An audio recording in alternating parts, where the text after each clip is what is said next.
Assalamualaikum warahmatullahi wabarakatuh. Kami dari kelompok 6 ingin mempresentasikan hasil diskusi kami tentang manajemen bisnis, pemasaran, dan keuangan. Yang beranggotakan ada Tri Cahya Aprilia Dewi, Eka Azani Novianti Soekarno, Aura Mutiara Ayu, dan Revalina Fazli. Di sini ada definisi manajemen pemasaran.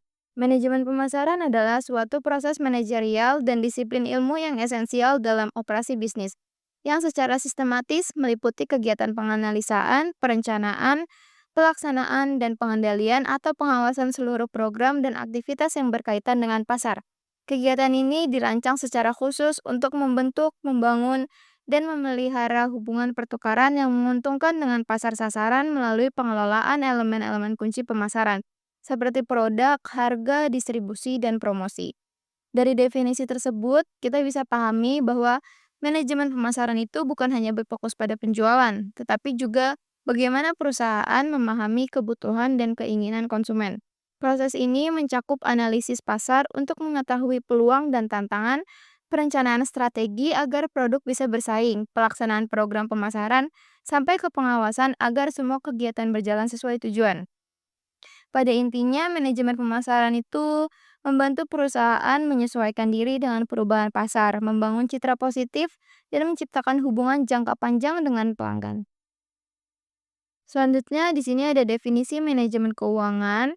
Manajemen keuangan adalah serangkaian aktivitas yang meliputi perencanaan, analisis, dan pengendalian fungsi-fungsi keuangan dalam suatu organisasi, yang bertujuan untuk memperoleh dana dengan biaya yang paling efisien serta menggunakan dana dan mengalokasikan dana secara efektif dan produktif, mungkin untuk mendapatkan aktivitas dan menghasilkan laba.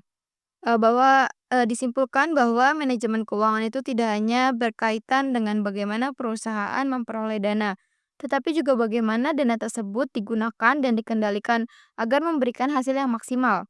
Manajemen keuangan itu mencakup pengembalian keputusan penting seperti perencanaan anggaran, investasi, dan pengelolaan aset serta kewajiban perusahaan, yang tujuannya untuk memastikan kondisi keuangan perusahaan tetap sehat, efisien, dan mampu mendukung keberlangsungan serta pertumbuhan bisnis dalam jangka panjang. Selanjutnya di sini ada strategi pemasaran. Strategi pemasaran adalah rencana terstruktur dan terarah yang digunakan oleh perusahaan untuk mencapai tujuan pemasarannya. Nah, untuk tujuannya di sini termasuk untuk meningkatkan kesadaran brand, meningkatkan penjualan, memperluas pangan pasar, dan untuk memenuhi kebutuhan pelanggan. Di sini ada beberapa komponen utama dari strategi pemasaran. Yang pertama ada segmentasi pasar. Nah, segmentasi pasar di sini kita memilih dan membagi pasar menjadi, kelompok yang lebih kecil berdasarkan faktor-faktor seperti demografi, lokasi, psikografis, dan juga perilaku. Nah, hal ini, bisa membantu kita untuk menargetkan pelanggan secara lebih tepat. Selanjutnya yang kedua ada penentuan target pasar. Penentuan target pasar di sini memilih segmen pasar yang akan menjadi fokus utama dari upaya pemasaran. Hal ini kita dapat berkontribusi pada alokasi sumber daya yang lebih efektif. Selanjutnya yang ketiga ada penetapan harga. Ya, untuk penetapan harga di sini kita menentukan harga barang atau jasa yang sesuai dengan nilainya dan posisinya di pasar. Nah, hal ini itu mencakup menggunakan strategi penetapan harga yang tepat, mengetahui harga pesaing dan juga mengetahui cara pelanggan melihat nilai. Selanjutnya yang keempat ada promosi. Nah, untuk promosi di sini kita menyusun rencana pemasaran yang mencakup iklan, promosi penjualan, pemasaran konten dan juga kegiatan pemasaran lainnya untuk meningkatkan kesadaran brand dan mempengaruhi pembelian pelanggan. Yang kelima ada distribusi, yaitu menentukan cara yang tepat untuk mendistribusikan barang atau jasa, termasuk menentukan apakah akan menjual barang atau jasa melalui mitra distribusi atau langsung pada pelanggan. Selanjutnya yang keenam ada pemasaran digital. Nah, untuk pemasaran digital di sini mencakup teknik pemasaran online seperti media sosial, optimasi mesin telusur, marketing mesin telusur, pemasaran email dan lainnya untuk mencakup audiens digital yang lebih besar. Selanjutnya yang ketujuh ada inovasi produk, yaitu menciptakan produk baru atau meningkatkan produk yang ada agar tetap relevan dan memenuhi kebutuhan pelanggan. Dan yang terakhir, di sini ada analisis pesaing, yaitu mempelajari tindakan pesaing, kelebihan dan kelemahan mereka untuk menemukan peluang dan ancaman di pasar. Lalu di sini ada tujuan manajemen keuangan. Yang pertama ada memaksimalkan nilai pemegang saham. Untuk perusahaan yang diperdagangkan di pasar saham, tujuan utama manajemen keuangan adalah meningkatkan nilai dan kekayaan pemegang saham perusahaan. Hal ini dapat dicapai dengan menghasilkan laba yang konsisten, meningkatkan efisiensi operasional, dan membuat investasi yang bijak. Kedua, pengembalian investasi atau return on investment. Manajemen keuangan melibatkan pengalokasian dana sehingga menghasilkan pengembalian yang sesuai dengan resiko yang diambil. Investasi harus menghasilkan keuntungan yang layak jika dibandingkan dengan biaya modal yang dikeluarkan. Yang ketiga ada pertumbuhan dan ekspansi.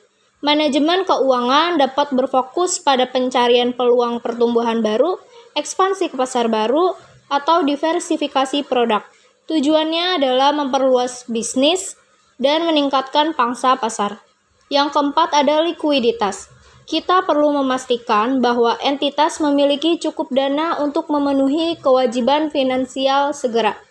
Terlalu sedikit likuiditas dapat menyebabkan masalah pembayaran, sementara terlalu banyak likuiditas dapat menunjukkan penggunaan dana yang tidak efisien. Yang kelima, pengendalian resiko keuangan. Tujuan manajemen keuangan adalah mengendalikan resiko finansial. Hal ini dicapai melalui penggunaan metode seperti diversifikasi, manajemen hutang yang bijaksana, dan penggunaan instrumen derivatif untuk melindungi entitas dari perubahan harga dan suku bunga. Yang keenam, efisiensi operasional. Tujuan penting dalam manajemen keuangan adalah mengelola biaya operasional dengan efisien. Hal ini mencakup mencari cara untuk mengurangi biaya tanpa mengurangi kualitas atau efektivitas operasional. Yang ketujuh, pemenuhan kewajiban finansial. Manajemen keuangan bertujuan untuk memenuhi kewajiban finansial entitas, seperti membayar hutang dan pinjaman sesuai tenggat waktu. Yang kedelapan, manajemen aset. Manajemen keuangan bertujuan memastikan bahwa aset yang dimiliki digunakan secara optimal. Yang kesembilan, pemilihan sumber dana yang tepat. Tujuan manajemen keuangan adalah memilih sumber dana yang paling sesuai untuk membiayai operasi dan proyek bisnis. Yang kesepuluh, kepatuhan terhadap regulasi dan hukum. Tujuan utama manajemen keuangan adalah mematuhi peraturan perpajakan, hukum pasar modal, dan regulasi keuangan lainnya. Kesimpulan dan saran. Di sini kesimpulannya, manajemen bisnis terutama dalam bidang pemasaran dan keuangan sangat penting untuk menjaga kelangsungan dan pertumbuhan perusahaan. Pemasaran bertugas memahami kebutuhan konsumen, merancang strategi yang tepat, serta membangun hubungan yang baik dengan pelanggan agar perusahaan bisa tetap kompetitif di pasar. Sementara itu, manajemen keuangan bertanggung jawab mengatur uang perusahaan secara baik dan tepat, mulai dari merencanakan, menggunakan, hingga mengendalikan sumber daya keuangan agar tujuan bisnis bisa tercapai. Selanjutnya ada saran. Setiap pengusaha harus memperhatikan strategi pemasaran yang kreatif dan pengelolaan uang yang direncanakan dengan baik. Menggunakan teknologi digital dan menganalisis data bisa membantu memahami apa yang diminati pelanggan serta mendukung pengambilan keputusan yang lebih tepat. Selain itu, mengelola uang secara disiplin dapat mengurangi kemungkinan masalah dan memastikan dana digunakan secara tepat untuk mendukung usaha yang lebih menghasilkan keuntungan. Sekian presentasi dari kelompok kami. Jika banyak kurangnya, mohon dimaafkan. Terima kasih. Wassalamualaikum warahmatullahi wabarakatuh.